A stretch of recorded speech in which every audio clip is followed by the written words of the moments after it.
jangan biarkan fitnah ini. Maka saya katakan, para habaib, ya, kami yang akan terdepan, antum duduk manis aja. Biar kami dengan ilmu yang akan melawan mereka. Saya sebagaimana dulu, ketika saya membela tesis Imad, saya rela mati. Kenapa saya sekarang mau membela kebenaran Ba'alawi, saya nggak rela mati? Bodoh saya. Nabi Muhammad. Saya langsung membuat antitesis dengan begitu gampangnya, dan alhamdulillah antitesis ini tidak saya ambil daripada sedikit pun. Ini antitesis ini insyaallah mudah-mudahan dicetak, ya. Tidak saya ambil daripada dalil Ba'alawi. Saya ambil ifta ini dari di luar Ba'alawi. Jangan dibilang nanti Ba'alawi bela diri. Nah, ini semua ada 102 daftar pustaka, artinya 102 referensi untuk mensahihkan nasab Ba'alawi dari abad ke-5 Hijri sampai abad 15 Hijri sampai hari ini. Saya orang terdepan yang membicarakan tesis Imad sampai dia langit ke Sidratul Muntaha. Tugas saya hari ini mau tarik dia balik ke bumi, jangan sampai di sana terus. Itu tugas saya. Mohon semua handai tolan semua, mohon dukungannya. Saudara sekalian, kita dikejutkan dengan membelotnya Tengku Kohri Muda. Dari awal tesis Kiai Haji Imaduddin, beliaulah yang pertama kali membela daripada Kiai Haji Amiruddin Utsman Al-Bantani. Namun sekarang seiring perkembangan waktu, ya kita tidak tahu permasalahan apa yang membuat Tengku Kohri Muda ini tiba-tiba membelot 100%, 380 derajat membela habaib dan siap menangkal daripada tesis Kiai Haji Amiruddin Utsman Al-Bantani. Bahkan di dalam ceramah itu nanti Tengku Kohri Muda menyiapkan antitesis katanya untuk Kiai Haji Imaduddin. Nah, oke, selengkapnya mari kita sama-sama simak tanggapan dari Mbah Dowi, saudara sekalian. Ini Mbah Dowi ini yang mengkritisi daripada Tengku Kohri Muda yang membelot dari awalnya membela Kiai Haji Imaduddin dan sekarang terdepan untuk membela habaib, saudara sekalian. Oke, selengkapnya mari kita sama-sama simak video berikut. Silakan. Siapa namanya? Mbah Dowi. Meskipun kocak gitu ya, tapi penuh dengan isi, dan itu patut ya kita apresiasi dan kita simak pencerahan yang beliau sampaikan ya di dalam live streaming yang beliau tayangkan. Sebelum kita mulai ya, jadi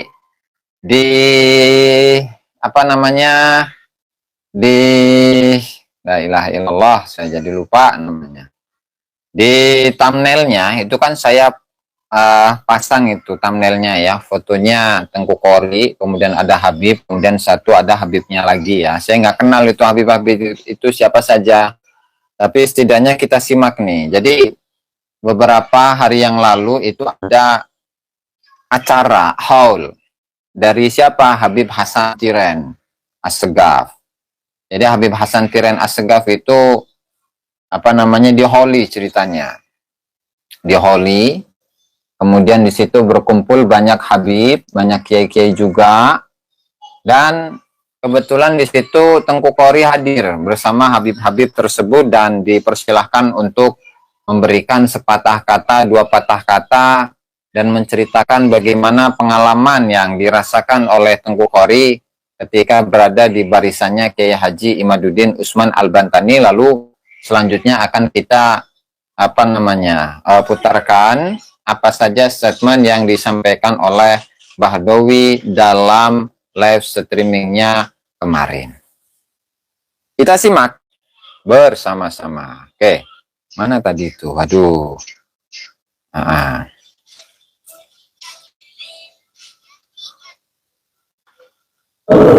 Jadi sebelum kita membaca fasal lagi, saya minta kepada yang pertama, yaitu Tengku Kohri, yang alhamdulillah diketahuikan daripada guru kita Hasan bin Abdul Segaf.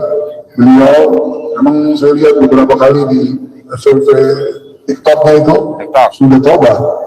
Kita lebih bingung ini kayak yang ngomong apa dia ngomong. Jadi tobat ya, tobat. Jadi tobat itu adalah ketika seseorang itu tidak kembali membatalkan nasabnya Ba'alawi, bahwa nasabnya Ba'alawi adalah bersambung kepada Rasulullah Shallallahu Alaihi Wasallam, dimana ketika siapapun itu yang menyatakan bahwa nasab Alawi sambung kepada Rasulullah Sallallahu Alaihi Wasallam, maka dia dianggap sebagai orang yang taubat, ya, sebagai orang yang taubat. Subhanallah, Kang Arif ya, Subhanallah, Masallah ya. Oke. Terus, Alhamdulillah hari ini beliau datang ke Nurul Mustafa. Jadi Nurul Mustafa itu adalah majelis salim yang dimiliki oleh Habib Hasan Tiren itu, yang menciptakan lagu Ya Tarim Ya Tarim gitu, Ya Tarim Ya Tarim Ya Tarim Ya Tarim gitu ya. Ya, salam juga Kang Imam Sadikin. Lanjut. Jadi barangkali teman-teman belum tahu ya siapa Habib Ja'far Tiren itu. Itu adalah yang menciptakan lagu Ya Tarim Ya Tarim. Begitu. Terus. Mari kita dengarkan sepatah hati dua patah apa yang dia dapat dari sana disampaikan di sini. Kemudian sama saya sudah talak 3 sama Imanuddin. Allah. Ini tetap. Jadi Tengku Qori sudah talak 3 dengan Imanuddin. Imanuddin ya, Imanuddin. Ya, Imanuddin. Subhanallah. Masallah. Oke. Lanjut. Imanuddin ya. Padahal yang kita kenal itu adalah Kiai Haji Imaduddin Usman Al-Bantani. Ya. Tapi yang disebutkan itu adalah Imanuddin. Nah ini nggak tahu nih siapa yang dimaksud ini dengan Imanuddin ini ya. Masalah. Ngopi dulu Kang Makassar. Tandiso. Masalah luar biasa nih ya. Subhanallah, masalah, astagfirullah. Jadi di bulan Ramadan kita harus beristighfar. Makanya saya kasih contoh buat teman-teman ya. Mudah dapat hidayah, semuanya dapat hidayah dari Allah Subhanahu wa Ta'ala ya. Saya akan berikan kesempatan kepada Tengku Qori maupun kesempatan kepada kata. Soalnya di sini banyak kiai, banyak habaib. Saya pengen sedikit beliau apa yang berikan keberkahan buat kita. Karena orang kalau sudah dapat hidayah, insya Allah dapat berkah juga, insya Allah. Dipanggil oleh Habib Ahmad bin Ali Al-Haddad. Kepada Tengku Qori dari Aceh atau sekarang tinggal di Bekasi, pada beliau waktu dan tempat kami persilahkan. Sallallahu alaihi Muhammad. Sallallahu alaihi.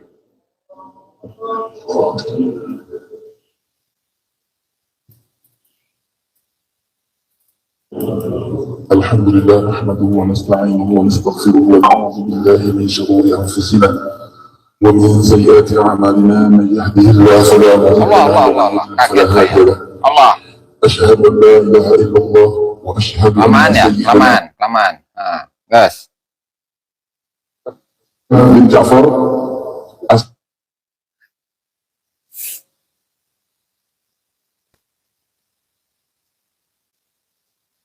dan beliau min ahli firdausi a'la. Amin ya rabbal alamin. Al-Fatihah. A'udzu billahi minasy syaithanir rajim. Bismillahir rahmanir rahim.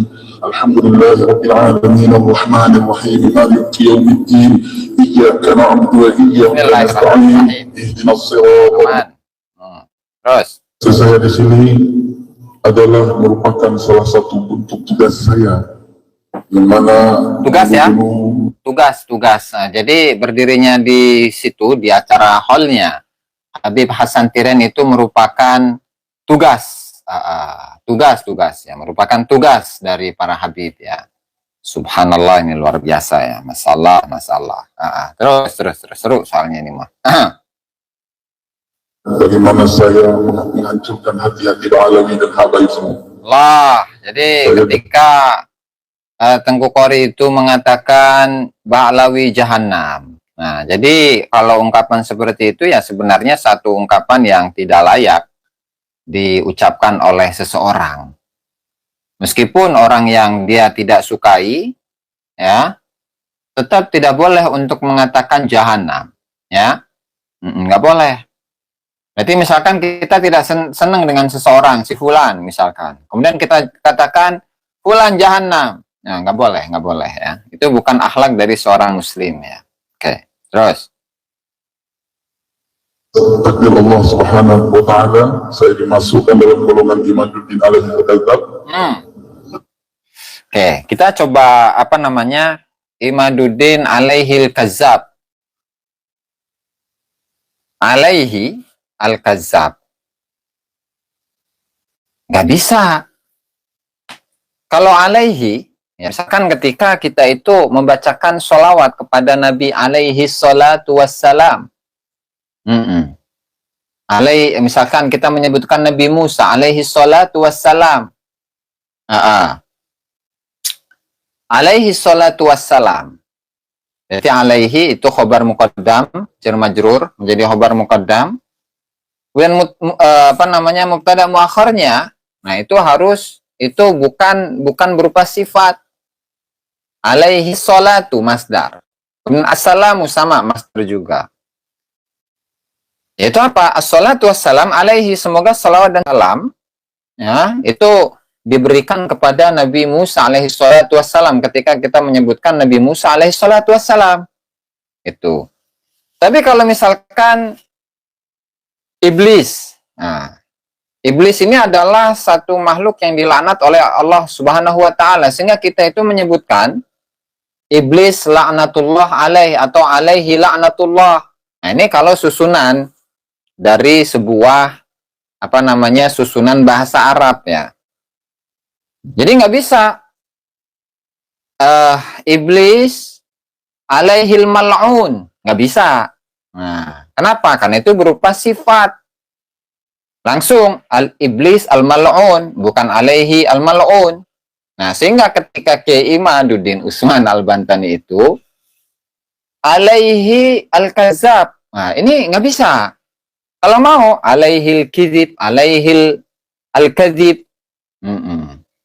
Kedustaan semoga atas dirinya, begitu. Ini kalau susunan bahasa Arab ya. Jadi kalau dari sisi susunan saja, ini sudah salah, begitu loh. Nah, ini belum masuk kepada antitesis. Nah, baru ucapan saja itu kelihatan salahnya. Ya, terus. Seru ini soalnya. Kazabin, begitu Kang Aam channel ya. Kazabin, karena banyak orangnya. Jadi Musailamah al-Kadzab, nggak usah pakai alaihi kalau mau. Musailamah al-Kadzab. Iblis al-Mal'un. Jadi begitu. Jadi nggak perlu alaihi. Musailamah alaihil Kadzab. Oh, salah itu. Salah. Ya, karena menjadi sifat itu. Kalau mau, ya berarti alaihil kadzib. Ini belum apa-apa ini. Subhanallah, habibana ratu bagus ya. Bahar al-kazzab, boleh? Kang Am ya. Tapi nggak usah pakai alaihi, nggak perlu. Nggak usah, kita nggak usah membalasnya dengan ucapan yang sama, nggak perlu. Karena itu akan dibalas oleh Allah Ta'ala sendiri, begitu ya. Terus. Betul, tidak bohong. Jadi saya Allah masukkan ke situ dan saya tidak tahu apa-apa sebetulnya. Demi ingin mencari suatu kebenaran. Dan saya hadir membela tesis Imat dengan penuh keikhlasan sampai hampir mati pula saya di Jember sama di. Ketika di Jember hampir mati. Pertanyaannya, yang mempersekusi itu dari kalangan pengikut Kiai Imat atau dari kalangan Kibin atau Habibnya, itu yang jadi pertanyaan kan. Udah tahu mau matiin dia. Nah, ini makanya malah membela kepada yang mau matiin. Begitu. Ini masalah sebenarnya ya. Cuman nggak tahu nih pada paham ke sana atau tidak, begitu ya. Terus Ya kan? Itu semua apa? Allah yang maha tahu maksud hati saya punya. Akhirnya fillah yang dirahmati oleh Allah, teriakan saya demi teriakan saya menghancurkan. Dan seterusnya lah, yang pada intinya itu ingin mencari kebenaran, begitu ya. Bahkan dari saking mencari kebenaran itu ya hampir mati, gitu ya. Jadi itu adalah poin utama dari yang disampaikan oleh Tengku Qori ketika menyampaikan ceramahnya di hadapan para habib dan tujuannya adalah untuk mencari sebuah kebenaran. Ya hanya Allah Ta'ala yang tahu, gitu ya. Hanya Allah Ta'ala yang tahu apakah memang tujuannya itu seperti itu atau tidak. Gitu, teman-teman ya. Coba kita akan menyimak sebuah statement yang disampaikan oleh Mbah Dowi. Jadi saya ini sangat ngefans sebenarnya kepada Mbah Dowi karena ketika beliau menyampaikan sesuatu itu penuh dengan makna, penuh dengan hikmah, penuh dengan pelajaran ya, meskipun orangnya santai begitu, nggak yang gaya gimana gitu, nggak ya, dengan gaya santai sambil ngerokok, sambil ngudut ngopi begitu kan. Jadi santai, bismillahirrahmanirrahim. Dan ini teman-teman kalau misalkan ingin menyimak ya versi yang lengkapnya itu bisa itu disimak langsung di channelnya Mbah Dowi. Nama channelnya itu Wong Deso. Wong Deso pakai Deso, nggak pakai ND ya. Wong Deso. Ados jenengan. Oh enggak, Mbak Aulia. Saya orang bodoh ya, beda dengan Mbah Dowi. Kalau Mbah Dowi itu orang yang luar biasa itu. Ngeri be pokok nama. Pasti Mbah Dowi ketika menonton video ini pasti ketawa-ketawa sendiri itu Mbah Dowi itu, ya. Masalah. Lanjut. Didukung atau dibela Polri makin nyungsep.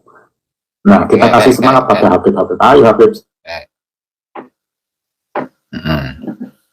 Ini suaranya jelas nggak? Kalau nggak jelas saya kencengkan suaranya. Judulnya itu Habib didukung atau dibela Polri makin nyungsep. Nah, kita Habib dibela Polri makin nyungsep. Ayo Beb, semangat. Oke bro. Gitu kata Mbah. Siap Kang Dan. Subhanallah Habibana Dans. Kang Benjul TV ya, itu Habibana Ratu Bagus itu ya sambil ngopi Beb. Antum kalau ini Beb Ratu Bagus sambil ngopi lah ke sini. Kalau pulang ke Caringin, kalau pulang ke Labuan ya, mampirlah ke sini kita ngopi bareng Beb. Beb Ratu Bagus ya. Kita ngopi bareng Beb. Kalau perlu kita podcast Beb, biar seru gitu loh Beb. Nggak cuman nulis-nulis doang. Beb Ratu Bagus ya. Mana ini Habibana Ratu Bagus ini? Mana coba, mana? Allah, Masya Allah. Bismillahirrahmanirrahim. Ini belum keluar ini Habibana Ratu Bagus ini. pada Habib. Ayo Habib semangat. Semangat Beb. Sekarang Habib menjadi pendukung Polri, ya kan? Ya, Bagus. bagus. Rame. Tadi saya ngeliat YouTube-nya Polri, waduh, gagah. Gagah. Saya pengen ketawa sambutannya. Tahu aja, Mbak. Nah, jangan malu-malu, Mbak. Polri di depan para Habib. Saya pengen ketawa. Jangan ketawa. Ketawa aja, Mbak. Jangan pengen saja. Sugeng dalu Mbak. Sehat selalu. Amin. Ya. Amin, Mbak. Hadir Mbak, ya. Pati, hadir Mbak, oke. Ini Kang Arka Hadi Sumaro, saya orang Banten. Mana tadi itu? Kori itu keturunan Rohingya. Malaysia hadir. Siap, Kang Arka Hadi Sumaro ya. Siap. Salam Banten. Yang di Malaysia. Allah. Haplogrup L. Itu Bangladesh ya. Terus. Kenapa pengen ketawa? Ya pengen ketawa. Pengen ketawa ya bebas ya kan. Betul, Mbak. Melihat kata-kata bias Polri di depan para Habib. Kata-kata bias gimana ya? Nggak tahu. Kalau dilihat dari segi psikis secara kejiwaan, buatan di rumah susun, apa yang ada dalam benak pikirannya, Polri di depan para Habib memberikan statement-statement atau pandangan-pandangan itu. Kalau saya ketawa, kalau Habib-Habib nggak ketawa dan menghibinya, ya nggak apa-apa. Ya. Karena statementnya gini, statement pengakuan. Pengakuan. Itu dulu masuk di kelompoknya Imat, itu adalah petunjuk Allah Subhanahu wa Ta'ala. Allah. Dan katanya dia adalah orang terdepan kelompoknya Imat yang mendukung tesisnya dia Imat, penelitian dia Imat. Ya. Dari situ kemudian kembali semoga jadi hidayah atau sarana pendekatan kepada Allah katanya kok. Katanya, ya. Jangan kembali mendukung Habib. Jadi katanya itu seperti itu, ingin membela karena Allah atas nama kebenaran dan atas nama keilmuan. Oke, boleh lah, boleh. Siapa saja itu bisa saja untuk menyampaikan atau mengeluarkan statement seperti itu. Ya, boleh, boleh, bebas. Nah, terus, Habib saya ketawa.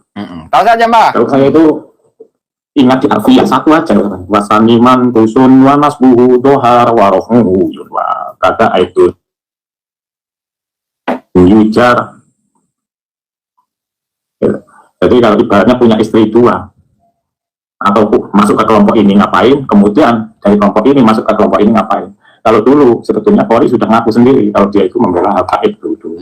Dulu-dulunya ya, dulu-dulunya itu memang bela Habib. Oke. Terus. Karena tidak diterima kemudian ke Imat, kemudian ke Habib lagi, kan itu sudah mangkusun. Jadi sudah prinsipnya itu dilakukan. Prinsipnya. Kalau orang yang tahu ya ragu dong. Iyalah. Itu doa apa yang roh akan mati ya, itu kan ada. Ya. Apa butuh panggung, apa butuh apa. Kalau alasan katanya dia itu orang yang cinta ilmu, kan di situ Polri mengatakan cinta ilmu, mengatakan penelitian. Kalau penelitian apakah Imat mengapa ke Alawi? Ya. Wong itu penelitian nasab. Itu mengetahui nasab Rasulullah dan duriannya. Yes. Itu fatunya fatu ain. Tidak ada urusan Habib dengan Kiai Imat ya. Kalau penelitian itu tentang ilmu, kitabnya ada. Ya. Referensi kitab dari para nasabah itu, para pakar nasab itu ada. Ngapain ke Habib, ngapain ke Imat? Ya. Ada kepentingan apa Anda ke Imat dan ke Habib? Itu kan pertanyaan. Ya, Mbak. Apakah Jadi bukan karena Kiai Imat. Kalau ketika seseorang itu berbicara atas nama keilmuan, ya. Habib Boris boleh, Van Java hadir. Kalau seseorang itu mengatasnamakan keilmuan, ya. Kalau seseorang itu mengatasnamakan keilmuan, ya sudah, dia konsisten dengan keilmuan yang dia dapat, yang dia pelajari, yang dia dapatkan. Kemudian apa? Dengan mengkomparasikan beberapa penelitian yang sama mengenai nasabnya Habib yang disambungkan kepada Rasulullah Sallallahu Alaihi Wasallam. Jadi tidak hanya melulu dengan kitab misalkan Al-Jauharus Syaffaf yang di situ menyebutkan bahwasanya nasab Alawi itu adalah nasab yang paling sahih sedunia, gitu ya. Tidak hanya dari sini saja. Karena yang namanya kitab seperti yang kita uraikan beberapa kesempatan yang lalu, bahwasanya tulisan itu ada potensi akan adanya kesalahan, akan adanya penambahan, akan adanya pengurangan, akan adanya pemalsuan, dan seterusnya. Sehingga untuk menelusuri atau memverifikasi sebuah nasab yang diklaim sebagai nasab dzurriyyah Rasulullah Sallallahu Alaihi Wasallam yang paling sahih sedunia, ya maka tentu akan lulus uji dari segala bidang. Dari sisi catatan lulus, dari sisi misalkan arkeologi lulus, kemudian dari sisi DNA-nya lulus, kemudian dari sisi manuskrip lulus, begitu lulus. Kalaulah nasab tersebut memang nasab yang tersambung kepada Rasulullah Sallallahu Alaihi Wasallam. Terus Habib tidak diterima, kemudian Imat merasa terkucilkan, kemudian lari ke Habib, sekarang diterima dengan Habib. Ya Habib lucu. Menurut saya Habibnya itu Habib lucu, tidak memiliki ilmu.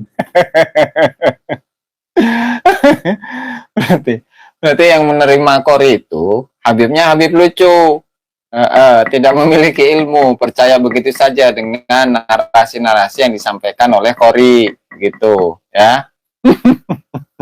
Siap. Aduh, awas jangan sebut aku Habib. Jadi begini ya, ketika saya menyebut Habib, ketika saya itu menyebut Habib kepada teman-teman yang hadir di sini, itu bukan berarti Habib Alawi. Jangan begitu dulu, Ya, misalkan saya sebut Habib Lencai, ada Habib Ratu Bagus, ada Habib Prasetya ataupun yang lain. Itu saya memaknai ya, atau saya memiliki tujuan bahwa Habib itu adalah orang yang mencintai dan orang yang dicintai. Bukan dengan makna al-mustalah alaih yang diistilahkan oleh kalangan Balawi bahwa Habib itu adalah dzurriyyah dari Nabi, bukan. Begitu, betul Kang Lencai. Jadi jangan tersinggung ketika saya itu memanggil teman-teman itu dengan panggilan Habib. Mohon maaf ya jika ada yang tersinggung ya. Kekasih arti Habib itu. Subhanallah. Ya. Terus. Aduh. Gitu, tapi tidak punya ilmu. Jadi kalau masalah Qori saya kecil, kita lihat referensi Qori itu ngacak, acak-acakan. Istilahnya membuat buku, itu kerangkanya itu aja sudah tidak jelas. Ya, Kang aku nah, kalau memang Qori itu memang ilmuwan, peneliti nasab, buat dong kerangka penelitian nasab dari 0 sampai Z, dari A sampai Z kan. Baru isi-isinya, motifnya bagaimana, ini sanad dari sini satu, dari sanad kitab, atau referensi kitab, kalau umumnya referensi kitab, atau pandangan dari kitab-kitab yang dinukil para ulama nasabah, atau yang mengakui nasabnya Rasulullah satu. Dua dari manuskrip, tiga dari sejarah, masih banyak lagi ditopang. Kemudian dari DNA, dari ini untuk menopang satu bentuk pengetahuan terciptanya ilmiah secara dasar, sesuai dengan dasar-dasar keilmiahan itu, baru diajarkan antitesis dulu penentangan lewat universitas. Nah, Kiai Imad, kelompoknya Kiai Imad itu sudah mengajak berdebat melalui Universitas UIN yang memfasilitasi. Itu Kiai Syarif sudah menantang itu untuk sama novel. Kan udah beberapa kali itu, di mana itu di UIN, Syarif Hidayatullah ya. Di mana itu? Di Jakarta ya. Di Ciputat. Di Ciputat itu berapa kali gitu, dua kali, yang kedua gagal, yang pertama nggak datang itu Habibnya, yang kedua digagalkan karena Habib Said Akil Al-Munawar ya, Said Akil Al-Munawar itu membatalkan katanya begitu ya. Kemudian untuk di Semarang di UIN Wali Songo itu pun juga dibatalkan. Nah, sehingga sebenarnya yang tidak mau mengangkat diskursus nasab ini di kepada kalangan para akademisi itu siapa? Jadi udah tahu sendiri lah, itu sudah bukan rahasia umum lagi karena sudah diketahui oleh semuanya, begitu ya. Terus siap. Oh, memang pemikirannya Mbah Dawi itu keren memang. Jadi ketika seseorang itu berbicara mengenai keilmuan, sehingga ya tidak hanya cukup dengan cukup dengan data-data yang ada di kitab saja. Ngambil dari kitab Al-Fakhri, ngambil dari kitab Tahdzibul Ansab, dari kitab Asy-Syajarah Al-Mubarakah, ataupun kitab-kitab yang lain. Tetapi juga memadukannya dengan dengan kajian filologi seperti yang dilakukan oleh Profesor Menahem Ali. Kemudian juga memadukannya dengan kajian DNA seperti yang dilakukan oleh Dr. Sugeng. Nah, kan sudah pernah ada sebuah statement dari imam besar, begitu kan? Dari imam besar bahwasannya siapapun itu yang mengaku ya sebagai dzurriyyah Nabi Muhammad sallallahu alaihi wasallam, bawa kitab-kitabnya, kita verifikasi, bahkan kalau perlu itu menggunakan tes DNA. Jangan sampai nanti ketika diuji DNA Nabi kemana, DNA dia kemana. Karena dari DNA ini bisa mengetahui ada pongkol nasab dari kalangan Quraisy, begitu. Nah, aufi ma'nahu ya, khawatir saya salah dalam menyebutkan redaksi yang disebutkan oleh beliau, begitu ya. Jadi itulah ketika keilmuan itu memadukan di antara tiga hal ini. Nah, lalu kemudian diperkuat lagi dengan Dengan kesejarahan-kesejarahan yang sudah dibelokkan. Kemudian ada mengenai penyelewengan mengenai tarekat. Kemudian ada kuburan-kuburan palsu. Atau kuburan-kuburan yang asli, kuburan-kuburan dari tokoh-tokoh masa lalu. Lalu kemudian kuburan-kuburan itu seperti kasus Mbah Daeng atau yang di pulau mana itu, dari teman-teman yang memberikan informasi di kolom komentar. Nah, itu kemudian dijadikan para habib. Begitu. Sehingga inilah yang kemudian bisa memperkuat nilai keilmiahan itu sendiri. Sebagaimana yang dijelaskan oleh Mbah Dowi barusan. Betul. Subhanallah, Habibana CK. Masya Allah, Masya Allah. Lanjut. Sambil ngopi ya, sambil ngerokok. Habib Lutfi atau Taufik Asegaf atau Habib Rizik. Bisa diperiksa gennya, DNA-nya, bisa diperiksa ya Ikhwan, bisa dicocokkan dengan pongkol Quraisy. Betul, Habibana Lencai. Terus. Akan difasilitasi oleh Kiai Sarip, kayak UIN, ya. Lah, kalau Ori itu masih muter-muter pada kitab saja. Jadi itu pun masih dilakukan. Sudah banyak yang ngaku ini itu ya dari berbagai kalangan. Referensinya itu acak-acakan gitu. Nah ini diterima sama satu, bagus dong, biar rame, bagus. Berarti kalau Ori cuma satu pandangan, berarti di situ kan butuh penopang untuk pengabsahan sebagai figur istighfar dan aturan nasab. Itu dengan Kiai Imam. Nggak perlu Qori itu dulu masuk kepada ranah kelompok Kiai Imam. Nggak perlu kalau Qori itu memang seorang ilmuwan masuk ke ranah Habib, kalau memang seorang ilmuwan. Maka menjadi antitesis antara karyanya Kiai Imam. Habibana Sang Andau. Oke, lanjut. Buku nasabnya Kiai Imam dan Habib membuat sistem sendiri. Berarti pengamat ini enggak ke Habib. Berarti kan ini pembelaan. Pembelaan. Kenapa ini membela mati-matian? Dasarnya apa? Berarti kita ilmuwan dong, ada kepentingan gitu. Oh iya, berarti ada kepentingan. Ini forensik bahasa, buat lagi masuk apa yang ada dalam logikanya Qori. Gitu. Lucu, tahu nggak? Habibnya ya lucu, mendukung Qori itu lucu, cukup aja terus. Gitu. Sedangkan saya mau desa aja, saya itu memang gabung dengan Laskar Sabilillah, dengan kelompok Kiai Imam. Tapi masalah konsep ilmu, saya memiliki dasar sendiri, gitu loh. Saya lempar. Sekarang gini, kalau ngomong konsep tentang sejarah, saya masih mengandalkan Gus Jazuli. Allah. Sudah saya angkat balik. Soalnya nggak ada apa-apanya dengan Gus Jazuli. Sudah didanai aja. Tolong itu didanai Qori. Ya. Coba nanti jatuh di YouTube tentang pemikiran sama Gus Jazuli. Nggak mungkin. Gus Jazuli itu punya gelar resmi. Kang Sang Habibana Sang Andau ya. Punya gelar resmi cina kayak. Gus Jazuli itu punya gelar resmi. Setidak-tidaknya S2 6 tahun di Yaman. Kalau cara pengambilan skripsi kalau di luar negeri itu kan beda dengan kuliah di Indonesia, harus 8 tahun S2, 2 tahun S3, 2 tahun 4 tahun S1 gitu kan. Nah itu bisa juga. Umpama Gus Jazuli itu menempuh S3 itu 6 tahun bisa. Dan Gus Jazuli itu sah punya titel. Titel apa Mbak? Pendidikannya jelas, di Yaman jelas, jadi tahu persis tentang Yaman. Dan kemudian informasi lewat universitas, mau Jordan, mau mana, Kairo, mau Maroko, mau Madinah, bisa, semua bisa. Kalau saya Qori diandalkan apanya? Ya tunjukkan dong saya Qori. Mana kemampuan Anda, gitu ya kan? Masa seorang Habib akan taklid buta percaya sama Qori begitu saja? Ya makin nyungsep dong. Yang sadar nggak sadar ya terserah. Saya mengingatkan, ayo cari dong apa ilmuwan yang punya bobot. Kalau saya Qori dengan Rumel lebih baik Rumel. Saya itu kalau yang mendukung Habib, yang cocok itu sebetulnya hanya Rumel dengan Zaini. Zaini referensinya pandai, memang pandai yang memutarkan, pandai membentuk, pandai membuat opini agar direspon, itu Zaini pandai sama Rumel. Kalau seperti Wafi, terus itu Romli, itu nggak masuk. Dalam penelitian, karena dalam penelitian musyawarah itu harus bisa memberikan rujukan atau pandangan-pandangan referensi-referensi yang menjadi sarana perdebatan agar menemukan titik. Gitu. Ini kan nggak bisa, cuma kita saja nol menurut saya.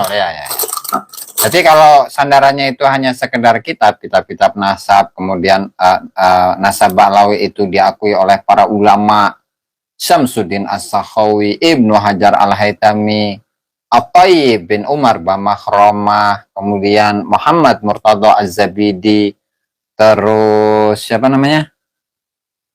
Sirajuddin Ar-Rifai, kemudian Ahmad Abdullah bin Ahmad Al-Hijazi, Asy-Syarqawi, serta ulama-ulama yang lain, yaitu tidak akan bisa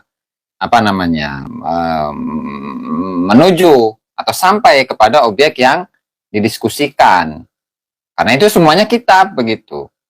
Sementara kalau ilmiah atau keilmuan itu tentu merembet kepada ya bagian DNA-nya, bagaimana, kemudian manuskripnya, kemudian kajian tentang bagaimana pengaruh masyarakat kepada dirinya, kepada tokohnya itu, kemudian pengaruh tokoh tersebut kepada masyarakat, dan seterusnya. Belum lagi kajian sejarah, arkeologi, dan seterusnya. Itu sebenarnya sangat luas cakupannya, tidak hanya sekedar tertulis di dalam sebuah kitab dan selesai. Makanya kenapa ada satu kaidah di dalam ilmu nasab. Ini ilmu nasab ya, disebutkan dalam kitab Muqaddimat fi Ilmil Ansab karya dari Fuad ibn Abil Ghais Az-Zabidi, di mana beliau mengatakan adamul wijdan la ya'nil adam, di mana tidak ditemukan itu tidak berarti tidak ada. Kita mencari-cari Ubaidillah di dalam kitab-kitab yang ditulis oleh para ulama-ulama nasab terdahulu. Ya. Kemudian apa? Nggak nemu. Dalam kitab-kitab nasab nggak nemu, nggak ada.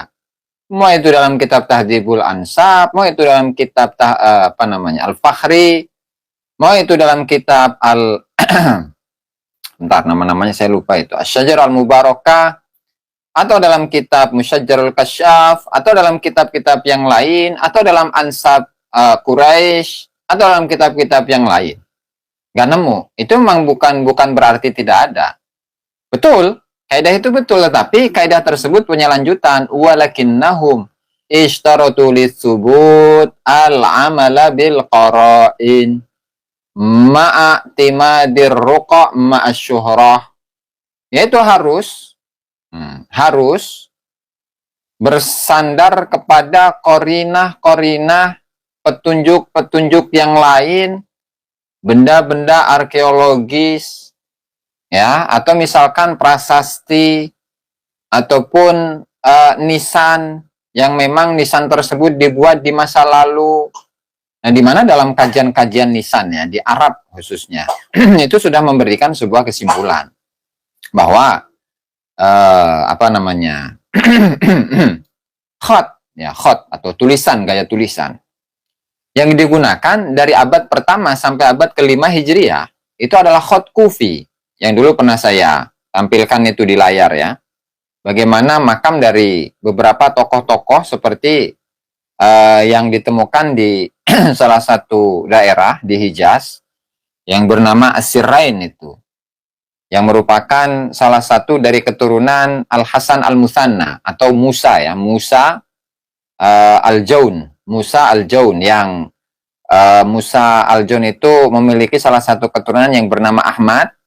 Nah, kemudian Ahmad ini tidak tercatat di dalam atau tidak diketemukan di dalam kitab-kitab sejarah ataupun kitab-kitab nasab. Nah, lalu dengan adanya qarinah ini, maka itu bisa merekonstruksi, menambahkan data di dalam kitab-kitab nasab ataupun kitab-kitab sejarah bahwa keturunan dari tokoh tersebut itu tidak hanya 5 orang, tetapi ada 6 orang. Nah, misalkan seperti, bentar ya, saya cek dulu. Tambah layar. Itu Bani Al-Musawiyin. Nah, Musa Tsani itu Muhammad Ats-Tsair atau Akbar. Nah, itu ada 5 anak kalau dalam kitab-kitab sejarah ya. Ada Abdullah Al-Akbar, ada Al-Husain Al-Amir, kemudian Ali, kemudian Al-Qasim Al-Harrani, kemudian Hasan Al-Harrani. Nah, lalu kemudian ditemukan satu nisan yang memang terverifikasi sebagai sebuah nisan berasal pada abad ketiga Hijriah. Dan di situ disebutkan la ilaha illallah Rasulullah, menyebutkan silsilah nasabnya, di mana ditemukan di sana ada Ahmad bin Muhammad Ats-Tsair bin Muhammad Ats-Tsani bin Abdullah, Asy-Syaikh Shalih bin Musa Al-Jun bin Abdullah Al-Mahad bin Hasan Al-Musanna bin Hasan As-Sibit bin Ali bin Abi Thalib. Nah, maka lalu kemudian itu bisa dijadikan sebagai sebuah sebuah la ilaha illallah Rasulullah qarinah untuk membuktikan bahwa tokoh itu ada, dan itu bisa merekonstruksi ulang kesejarahan yang tidak menyebutkan Ahmad bin Muhammad Tsair sebagai salah satu keturunannya yang tidak tercatat di dalam kitab-kitab nasab ataupun kitab-kitab sejarah. Nah, sehingga seperti inilah yang seharusnya dibutuhkan oleh Ba'alawi untuk menunjukkan bahwa leluhurnya yang bernama Ubaidillah itu adalah benar-benar merupakan anaknya Ahmad bin Isa al-Muhajir ilallah. Jadi begitu teman-teman ya. Jadi Khot Kufi itu sampelnya seperti ini. Khot Kufi ya. Khot Kufi. Jadi tidak ada titik, ya, tidak ada jabar jer atau harokat ya, dhamma, fathah, kasrah atau sukun, nggak ada. Dan khot-khot seperti inilah yang biasa digunakan pada abad pertama sampai abad kelima Hijriah. Jadi begitu teman-temannya. Jadi tidak hanya cukup dengan apa? Habiban Ratu Bagus ya. Tidak cukup dengan adanya nasabnya Ba'alawi itu diakui oleh ulama sedunia. Kemudian sudah diijma oleh para ulama-ulama. Nah, itu nggak cukup itu nggak cukup. Ya nggak cukup. Tapi harus ditambahkan dengan qara'in tadi yang seperti sudah saya ulas. Ma'timadir ruqa', kemudian ada ruq'ah. Ada tulisan-tulisan, manuskrip-manuskrip, pendukung. Ya, kemudian yang berikutnya adalah ma'asyuhrah, ya, bersama dengan syuhrah. Barulah itu sesuai dengan syarat yang telah disyaratkan oleh para ulama dengan mereka menyebutkan adamul wijdan la ya'nil adam walakinnahum ishtaratu lis-subut al-amala bil qara'in ma'atimadir ruqa ma'asyuhrah. Begitu baru bisa diterima begitu. Subhanallah, nasabnya habaib nyasar ke kebun raya. Masyaallah, Habibana Ratu Bagus ya. Terus jadi memang luar biasa ini keterangan yang disampaikan oleh Mbah Dowi ya. Terima kasih Kang Rafa Queen dari Kalsel ya. Salam kenal juga Kang Rafa Queen. Terus yang saya akui hebat ya di kelompok Habib itu hanya Rumel sama Zaini. Walaupun berarti kalau Rumel Zaini tidak bisa meneruskan perdebatan nasab atau penelitian nasab karena satu Zaini itu bisa biasa ke sumber air, jadi melontarkan pendapat untuk mencari hujah-hujah atau pandangan-pandangan atau definisi-definisi untuk memperkuat pandangan, kemudian pertentangan definisi atau kaidah-kaidah itu sendiri mengadu kaidahnya sendiri dengan kaidah lawan pandangan diri sendiri dengan pandangan lawan dengan penopang-penopang dasar fakta-fakta untuk memperkuat. Itu saya ini bagus kalau saya anggap. Lainnya itu nol. Terus Hanif Alatos sudah membuat buku, kalau menurut saya itu nol. Kalau buru-buru Hanif Alatos. Kalau Kiai Imad membuat buku sementara ini, dia memahami dua titik. Dia sudah pernah mengisbat nasabnya Ba'alawi, Kiai Imad. Sudah diisbat, kemudian isbatnya menemukan kejanggalan, kemudian dititik lagi dengan adanya oknum yang mengaku-ngaku turunan Rasulullah SAW itu bahwa di darahnya mengalir darah Rasulullah. Ini sebagai sarana penelitian Kiai Imad, penelitian untuk menopang edukasi pada masyarakat. Kemudian ditopang lagi dengan berbagai unsur, yaitu bentuk pembelaan sejarah tentang makam dan lain sebagainya, kemudian pembelaan NU tentang kepemimpinan NU, kemudian Toreko. Nah ini jadi bahan-bahan kuat sebagai penopang. Akhirnya pada satu objek, yaitu Ba'alawi. Akhirnya jadi objeknya itu Ba'alawi karena Ba'alawi itu mempunyai statement-statement yang tidak sesuai dengan standar, maka dijadikan objek oleh Kiai Imad. Bukan Kiai Imad membenci Ba'alawi, tidak, karena Ba'alawi sendiri. Kalau kewajiban mengetahui keturunan Rasulullah SAW itu hukumnya fardu ain, tidak bisa ditinggalkan.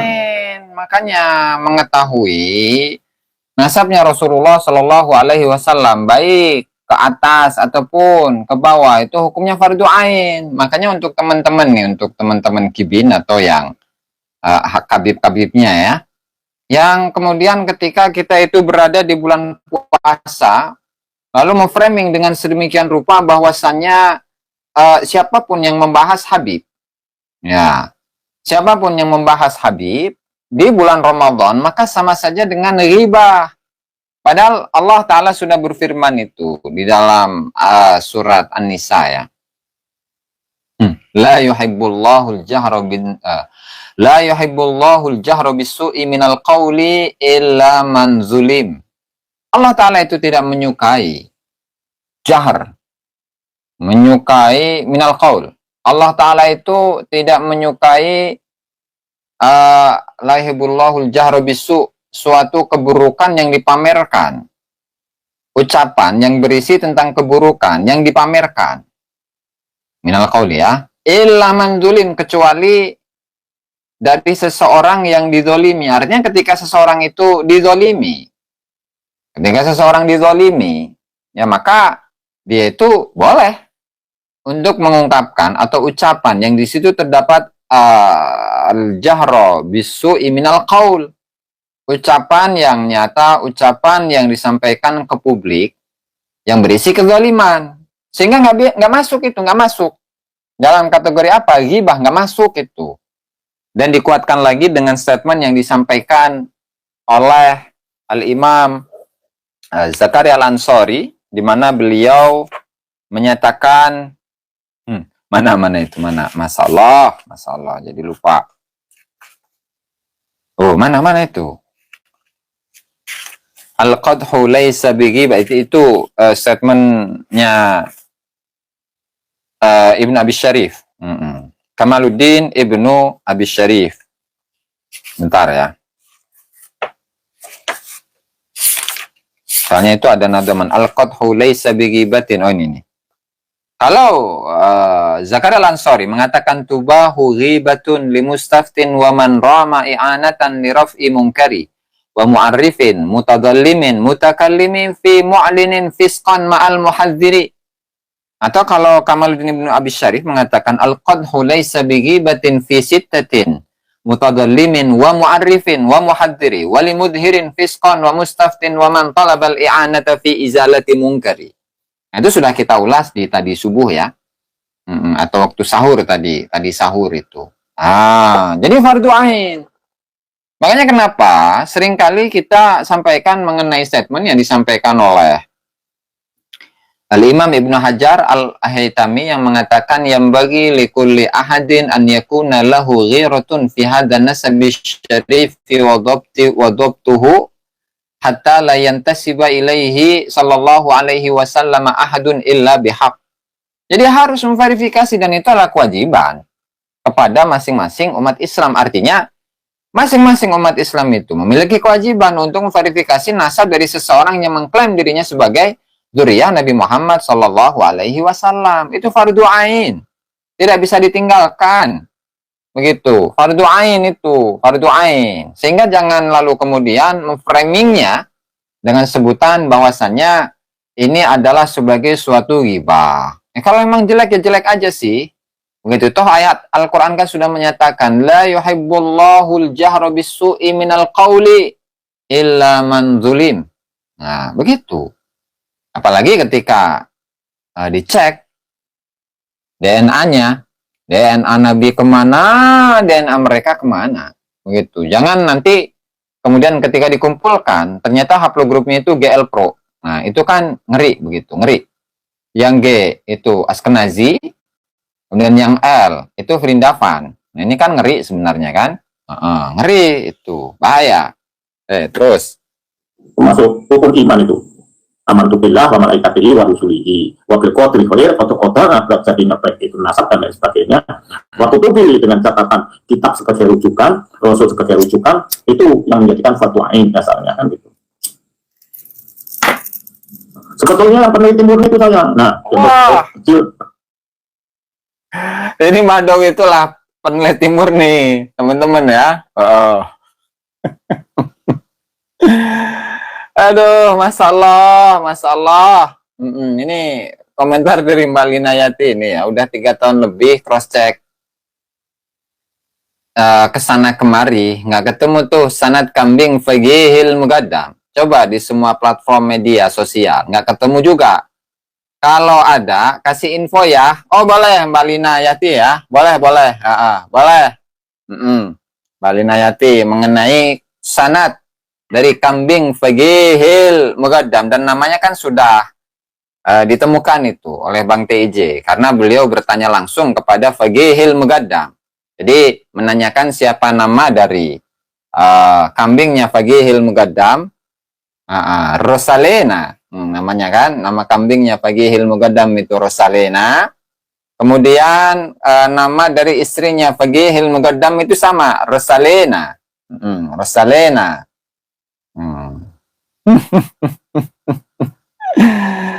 Masya Allah. Kang Tingit ya, prasasti nisan atau manuskrip itu apakah selalu akan hadir tanpa harokat untuk menunjukkan bahwa ia hadir di zaman dulu? Itu melihat ini ada verifikasinya secara khusus Kang Tingit ya. Jadi untuk ini yang saya bicarakan Arab ya. Kalau Indonesia saya tidak terlalu mengetahui secara banyak. Jadi kalau di Arab bahkan sampai sekarang pun ya, misalkan seperti manuskrip-manuskrip yang ada di mana itu di Maroko, itu memiliki ciri khas khot ya, atau tulisan yang berbeda dengan yang lain.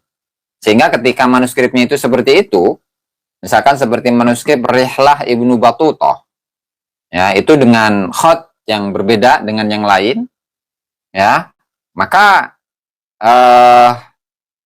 untuk abad-abad setelah abad kelima itu sudah ada titiknya. Dan jabar jar itu belum tentu, atau harokat ya, harokat, dhammah, kasrah, fathah atau sukun itu belum tentu ada. Tapi kalau untuk di zaman-zaman yang sebelumnya itu memang khotnya yang digunakan adalah khot kufi, baik itu di wilayah Maroko dan sekitarnya atau di dunia Jazirah Arab secara umum. Nah, itu memang untuk yang di Nusantara itu memang harus diverifikasi terlebih dahulu. Begitu Kang Tingit ya. Oke. Jazakallahu khairan Mbak Linayati ya. Wa barakallahu fikum wa fi ahlikum wa fina ajma'in. Masyaallah. Waalaikumsalam Kang Kapitayan ya. Rosalena. Rosalena. Itu nama dari kambing Fagihil Mugaddam. Terus Gus Hasan itu berarti ilmuwan. Karena apa? Dengan membuat kerangka menentukan sah dengan tidaknya nasab ke Alawi itu yang menjadi objeknya, karena menjadi oknum, melibatkan negara, melibatkan kepentingan masyarakat, kepentingan Rasul itu sendiri, mengaku-ngaku, akhirnya dibentuk kerangka oleh Gus Hasan, kerangka tentang isbat tentang nasab Rasulullah, bahwa ini Pak Alawi tidak masuk, tapi dengan dasar-dasar ilmu, bukan keputusan Gus Hasan, kemudian jadi kerangka, kemudian terbentuk buku, sudah dipasarkan. Nah, selama ini ngapain Ori? Sebetulnya cari apa, punya kepentingan apa kesana kesini? Mau cari rating YouTube? Allah. Atau mau kepentingan apa? Ya. Kelompok Kiai ngapain? Mau itu dilihat kemandiriannya masing-masing itu tentang jiwa keilmuan akademiknya, tentang apa itu penelitian itu jelas. Gitu loh. Sayangnya buku saya belum jadi-jadi Mbah Dewi itu kelihatan gitu, tapi pikirannya sih cepat. Oh ya, luar biasa Kang Tingit itu kalau Mbah Dewi ya. Makanya saya itu sangat ngefans ke beliau ya. Ke pemikiran beliau maksud saya. Rosalena Kang Peci Hitam, bukan Rosalina. Ya. Oke. Lanjut. Masalah. Seperti yang baru muncul Gus Jafar, Jafar, yang saya angkat gara-gara masalah syair. Ubadillah bin Maimun, kemudian tunjukkan, wah ini bagus. Saya kira dulu itu pernah mondok di sini, ada di Mekah. Oke lah, masalahnya dia itu bahas masalah balaghah. Terus saya juga akhirnya membuat kerangka. Nah itu jelas dari alur perjalanannya Kiai Jafar itu membuat kerangka dan konsultasi dan lain sebagainya. Tidak kemudian mempromosikan saya hampir mati waktu di Jember begini, ini di Malang dan lain sebagainya. Apa kayak gitu? Ilmuwan ya ilmuwan, gitu. Tidak ada kepentingan. Justru seorang ilmuwan membuat kerangka, membuat tesis ilmiah. Betul, Kang Benjul ya, Kang Benjul TV ya, luar biasa memang Mbah Dewi itu ya. Untuk menjaga keharmonisan, bukan memecah belah. Yes. Nah kalau Ori berarti memecah belah, ngapain ke sana, ngapain ke sini, lu ngapain? Kurang kerjaan apa? Coba dong. Kerjaan. Ya, ngapain? Mumet. Iya. Mumet ya, waduh, mumet. Mumet bah. Kayak wong pintar, aku pintar bro, katanya boleh, tidak boleh. Ya saya nggak benci Kori, saya nggak benci Habib, saya nggak benci kelompok Imam.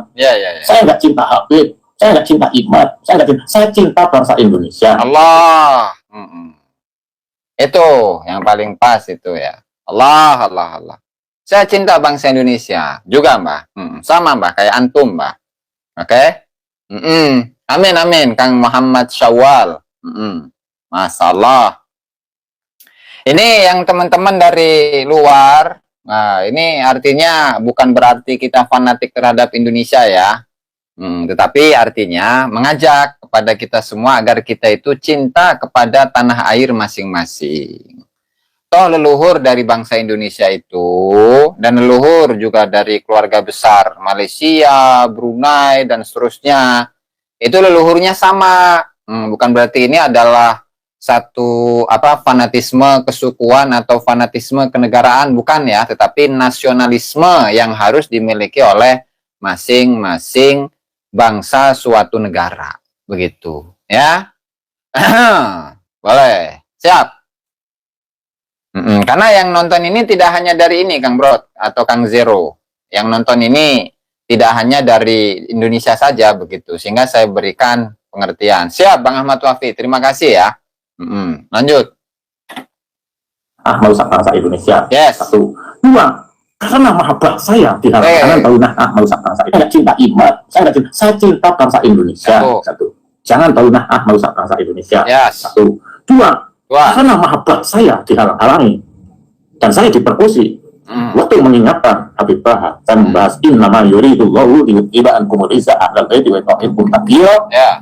Al-Ahzab 33, saya hanya menanyakan posisi inna dengan ma disucikan apa belum itu? Aduh ampun, Mbah Dowi, keren Mbah Dowi. Jadi ketika Mbah Dowi ini mengulas sebuah ayat, innama yuridullahu liyudhiba ankumur rijsa ahlal baiti wa yutahhirakum tathira. Sesungguhnya innama, angin pasti nih kalau Jawa ya. Yuridullahu, yuridu, karep. Nah, menginginkan.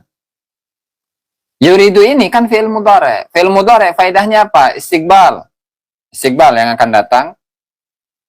Atau hal atau istiqbal, sekarang, sedang, atau akan. Sehingga ketika diartikan innama yuridullahu liyudhiba ankumur rijsa ahlal baiti, sesungguhnya Allah Subhanahu wa taala akan atau sedang mensucikan, menyucikan kenajisan, sifat najis, kotoran dari kalian wahai ahlul bait. Ini pertanyaannya ini sedang disucikan, akan disucikan, atau sudah disucikan? Nah, di situ tuh pertanyaannya, begitu kan? Karena memang ketika redaksi yang ada di dalam ayat Al-Quran itu surat Al-Ahzab ya, surat Al-Ahzab. Ayat berapa itu? Surat Al-Ahzab. Bentar ya. Sabar. Allah.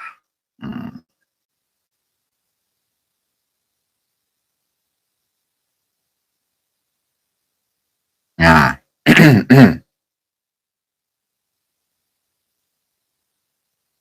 Al-Ahzab ayat 33 ya. Yuridu, kan akan ingin. Yuridu.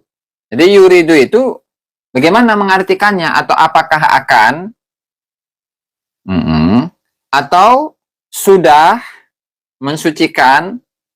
Atau sedang? Nah, sehingga ini menjadi satu pertanyaan ini. Ya. Ini menjadi satu pertanyaan. Artinya Ahlul Bait itu apakah sudah disucikan oleh Allah Ta'ala? Ya, atau sedang disucikan oleh Allah Ta'ala? Atau akan disucikan oleh Allah Subhanahu wa Ta'ala? Nah, jadi waktu sebelum Mbah Dowi itu dipersekusi ya oleh FPI kalau nggak salah. Beberapa tahun yang lalu. 33, siap Kang Hasan ya. Maka inilah yang menjadi sebuah pertanyaan. Begitu. Siap Kang Tatang Rahman. Oke. Nah, makanya di sini mempertanyakan nih Mbah Dowi ini. Yuridu, kemudian liyudhiba. Nah, itu akan atau sudah? Nah, betul. Itu untuk istri-istri Nabi atau ashabul kisah. Ahlul kisah. yang mencakup Sayyidina Ali, Sayyidina Hasan, Sayyidina Husain, Sayyidah Fatimah Zahra, kemudian Rasulullah Sallallahu Alaihi Wasallam. Ya. Oke. Lanjut. Seru ini pembahasannya. Dilihat kalau nggak bisa ya dilihat aja kan. Apa belum menanyakan posisi inna dengan ma? Disucikan apa belum itu? Disucikan apa belum? Dilihat kalau nggak bisa ya dilihat terjemah bahasa Indonesia ya. Al-Ahzab 33. Apakah sudah disucikan itu atau belum atau akan? Atau akan disucikan? Berarti kalau akan standarnya di atasnya nama itu apa? Orang yang mau ibadah yang mau. Subhanallah Habibana Mbah Joyo, jazakumullahu khairan katsiran wa barakallahu fikum wa fi ahlikum wa fina ajmain. Subhanallah, masallah ya. Habibana Mbah Joyo. Masalah. Keren ini Mbah Dawi ini. Lanjut Mbah. Seru ini Mbah. Ini mau disucikan, belum disucikan, atau sudah disucikan? Itu adalah pertanyaan dari Mbah Dawi sebenarnya kepada mereka-mereka yang sering kali menyitir ayat Al-Quran, innama yuridullahu liyudhiba ankum ritsa ahlal baiti wa yutahhirakum tadhira. Ini pertanyaan. Pertanyaan ini. Ya. Siap, Mbah? Ketawa saja, Mbah. Nanti itu Kang Ting It, santai saja Kang Ting It ya. Mohon sabar begitu ya. Habib Mbah Joyo, subhanallah. Lanjut. Allah dan menjauhi larangan Allah. Nah, kalau sesuai standar disucikan, siapapun itu, bukan keluarga Rasul, kamu semua akan disucikan, dijamin surga sama Allah. Coba akan disucikan, siapa akan perintah Allah dan menjauhi larangan. Nama itu apa? Orang yang mau ibadah, yang mau menjalankan perintah Allah dan menjauhi larangan Allah. Nah, kalau sesuai standar disucikan, siapapun itu, bukan keluarga Rasul, kamu semua akan disucikan, dijamin surga sama Allah.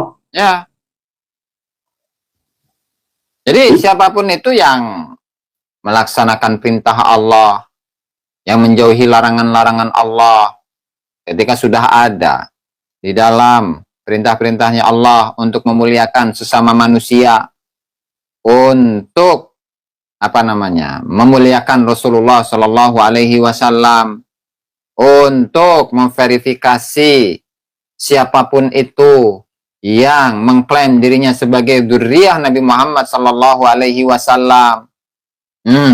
Dia takwa, dia soleh, dia taat, dia cinta kepada Allah Subhanahu wa Ta'ala.